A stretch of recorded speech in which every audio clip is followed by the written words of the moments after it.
சாயந்தரம் 6 மணி ஆச்சு, கொல்லைப்பக்கம் கதவை சாத்து, மகாலட்சுமி வரா, விளக்கை ஏற்று, அமங்களை சொல்லி சொல்லாத, முடியை விரித்து போட்டுக்காத. இப்போ வீட்லேயாவது 6 மணிக்கு பாருங்க, கொல்லைப்பக்கம் வாசப்பக்கம் எல்லாம் அடைச்சி ஆஃப் பண்ணி, இலக்கியாக்கு என்ன ஆகுமோ, இனியாக்கு என்ன ஆகுமோ.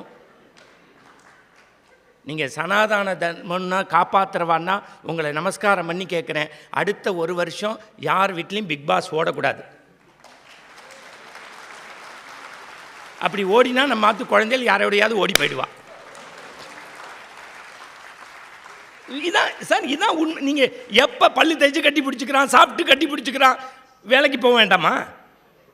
நீங்கள் சும்மா மேடையில் இவ்வண்ணம் நிகழ்ந்த வண்ணம் இனி இந்த உலகு கல்லாமை வண்ணத்தை அரைக்க போரில் மலை வண்ணத்தை அண்ணலே உன் கை வண்ணம் அங்கு கண்டேன், கால் வண்ணம் இங்கு கண்டேன், மையோ மரகதமோ வரைகடலோ 10 தலை ராவணன் 3 வாழ்நாளும் முயன்றுடைய பெருந்தவும் எக்கோடி யாராலும் வெல்லப்படாத ஆற்றலை பெற்றவன் வாரண பொருந்த மார்பு வரையனை எடுத்த தோல் நாரத முனிவர் கற்பனை எம்பட உரைத்த நாவு தாரடி மௌழி பத்து அவன் இந்த 2 பிறவைக்கு 2 மாதரை சிந்தையாலும் தொடே எல்லாம் சொன்ன ராமனை பார்த்தீங்களா, ராவணனை பார்த்தீங்களா? What is the use? சும்மா எனக்கு தெரிஞ்சதை பேசுறதுக்கு வேண்டாம் மேடை. 4 நல்ல விஷயம். உண்மையான சனாதனினா பெத்த தாய் தகப்பன்னு நல்லா வச்சுக்கோ. நீ இல்லை காசியில் போய் கோதானம் பண்ணி கும்பாபிஷேகத்துக்கு பணம் கொடுக்கறத விட பெத்த தாயை சாகிற வரைக்கும் கண்ணீர் கலங்காமல் வச்சான்னா அவன் தான் உண்மையான மரபுப்படி தர்மம் படி வாழ்கிறவன்.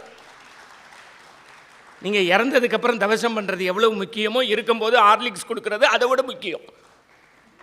ஏன்னா எங்களுக்கு சொல்லி கொடுத்ததே மாத்ரு தேவோபவ, பித்ரு தேவோபவ, குரு தேவோபவ. மாதா பிதா குரு தெய்வம். இதை சொன்னால் உடனே மணிகண்ட கொஞ்சம் பிபி பேஷண்ட் தெரியுமோ, படபடன்னு பேசுவான். வேண்டாம், கூப்பிடாத. என்னை கூப்பிட்றதுக்கு கடவுள் இருக்கான், என்னை பார்த்துக்கிறதுக்கு மக்கள் இருக்கான்.